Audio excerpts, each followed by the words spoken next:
Hey guys, welcome to Turbosmart Actuator crash course on your install. I really don't have a whole lot of time, so I figured this would be the easiest way to do it.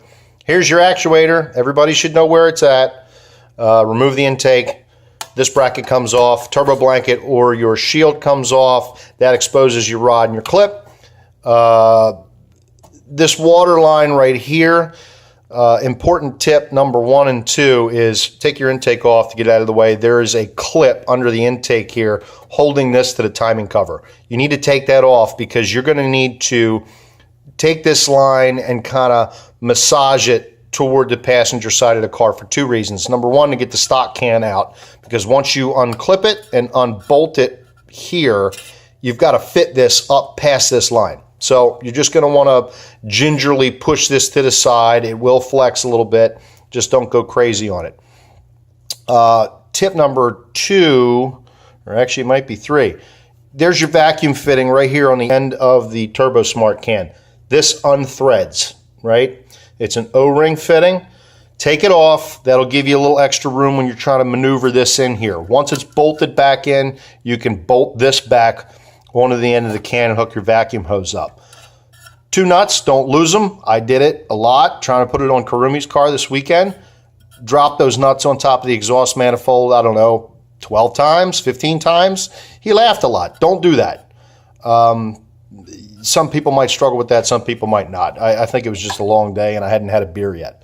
So once you get the can in there, you get this bolted back in, this line, like I said, move it out of the way. Maybe wrap a rag around it so you don't scratch up your Turbosmart can. Get it in there, get it mounted. You don't have to worry about the actuator rod or clevis end quite yet. Get this in first. Now I'm going to bring you over to the turbo here. When I said get that into the turbo first, I neglected to mention one small little issue. This applies to Turbosmart. This applies to Forge. Your OE can, the studs jiggle. They got a lot of wiggle room in them. These don't. These don't on the Forge or the Turbosmart. So if you have a G-pop, especially, but this really applies to everybody, especially the G-pop people, though. These holes are tight. I've done this enough times while I was dry fitting these things this week that my holes are pretty much opened up. But you're going to be doing this for the first time. You need to ream these holes out with something. I've got a reamer here. I'm taking down to Dragon for the couple I have to install. You're going to want to open these holes up because once you get that can stuff down in there, it's a job to try and get these squared up and through the hole and then in there. It's easy on this one. Like I said, you can kind of see they're spaced out a little far. These are stainless. This is aluminum. It's the studs are harder than the hole you're pushing it through. So even if it's dragging a little bit, it's not going to mar your threads up. But open those holes up a little bit. That'll help you get that in there. Once it's in there and bolted down, I'm not going to do it now because I only have one hand. I can't do what I need to do while I'm holding this. Let's just play time, right? This is bolted in. This is the important step that everybody seems to be really confused on or really, nervous about. But there's really nothing to setting preload on this thing. Here's your actuator or your wastegate flapper. This needs to be all the way toward the intake side of the car. Once this can is bolted in, you need to lengthen your clevis so that it just slides over the pin, right? There's going to be a little bit of a jiggle in it, but as long as it's pretty close to where it just slips right on there, you don't have to pull or pry, that is 0 preload. That's your starting point. Once you do that, you take this off and you spin your clevis 2 full turns for 2 millimeters. Okay? You want to do that clockwise. That's 1 turn, 2 turns, 2 full turns. That is now 2 millimeters of preload. So it's been shortened and it's going to put tension on your arm here. Make sure you lock your lock nut down, throw a wrench on this flat here and a wrench on the nut here and snug that up and tighten it.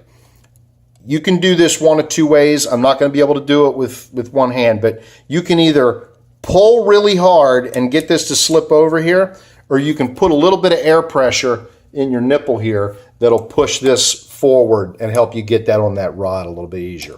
Once you get that on there, 2 millimeters preload, pop it on the rod, you're done.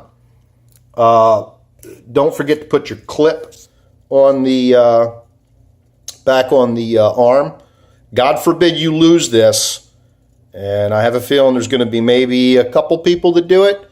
Home Depot 1/4 inch E-ring. They're in the drawers. That's all you need if you happen to drop that and you can't find it. Okay? Once you do that, you're done.